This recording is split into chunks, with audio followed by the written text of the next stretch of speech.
بسم اللہ الرحمن الرحیم۔ عزیزان محترم، ہم اپنی توجہ کریں کہ ہمیں دنیا کہاں کھینچ رہی ہے، حقیقت کیا ہے، پھر پیچھے کیا ہو رہا ہے۔ اور وہ ایسا نہیں ہے دشمن غافل نہیں ہے، دشمن گھروں تک اترا ہوا ہے، دشمن ہماری تنہائی میں اترا ہوا ہے، دشمن ہمارے ہاتھ میں ہے، اسمارٹ فون ہمارے ہاتھ میں ہے، دشمن اس کے ذریعے سے ہمارے نفسوں کو کنٹرول کر رہا ہے، جب دل چاہتا ہے نفس برباد کر دیتا ہے۔ اور ہم نے بھی اپنے آپ کو اتنا ہلکا کیا ہوا ہے کہ ہم بھی اسی کا شکار ہو چکے ہیں۔ اس کا ہدف ہی یہی ہے کہ یہ جوان تیار نہ ہو، لیکن اگر قرآن پڑھتا ہو، سورہ کہف سمجھتا ہو، تو خدا سے جب توکل کرے گا، خدا کی بارگاہ میں جائے گا، تو خدا اس کے کانوں کو اس دنیا کے شوروں سے بچا دے گا، اسے محفوظ کر دے گا اس دن کے لیے جس کا انتظار ہے۔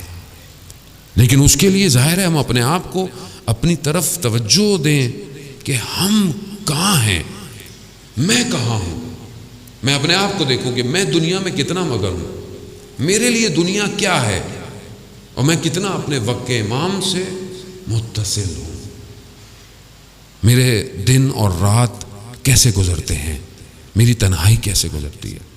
عزیزان محترم، میں ابھی بہرحال جہاں پڑھ کے آ رہا تھا وہاں میں نے بیان کیا حدیث، پوری تو شاید میں نہیں بیان کر پاؤں گا۔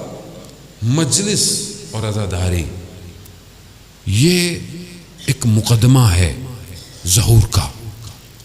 جب ہم آتے ہیں سننے تو امام رضا علیہ السلام، اللہم صلی علی محمد امام نے فرمایا، امام شبیب سے جب کہتے ہیں ابن شبیب کہ پہلی چیز گریہ ہے، رونا ہے سید الشہداء پہ، یہ انسان کو پاک کرتا ہے، انسان کو اندر سے طاہر کرتا ہے، اور یہ طہارت آپ کو پھر آگے لے کے جائے گی، کیونکہ جن کے پاس ہم نے جانا ہے خدا نے نجاست کو ان سے دور کیا ہوا ہے۔ نجاست نہیں جا سکتی، تو پہلے طاہر ہونا ہے، پاک ہونا ہے۔ کیسے پاک ہوں؟ کہا کہ جو بکا کرتا ہے سید الشہداء پہ، خدا اس کے گناہ کبیر اور صغیرہ کو معاف کر دیتا ہے، معاف کر دیتا ہے۔ حدیث ہے، امام فرما رہے ہیں اور امام دعوت دے رہے ہیں، آؤ پاک ہو، پاک ہونا ہے، آؤ۔ آیت اللہ شمس الدین بیان کرتے ہیں، بہت بڑے عالم دین تھے، آیت اللہ تھے۔ انہوں نے ایک دن اپنے شاگرد سے کہا، جو ان کا خاص شاگرد تھا، کہا کچھ طالب علموں کو، 40 طالب علموں کو لے کر آؤ۔ لے آئے، ایک ایک کر کے کمرے میں بھیجا۔ جب طالب علم باہر نکلتا تھا تو گریہ کرتا ہوا باہر نکلتا تھا۔ جب سب ایسے ہوئے تو انہوں نے پوچھا ماجرا کیا ہے، اندر کیا ہے؟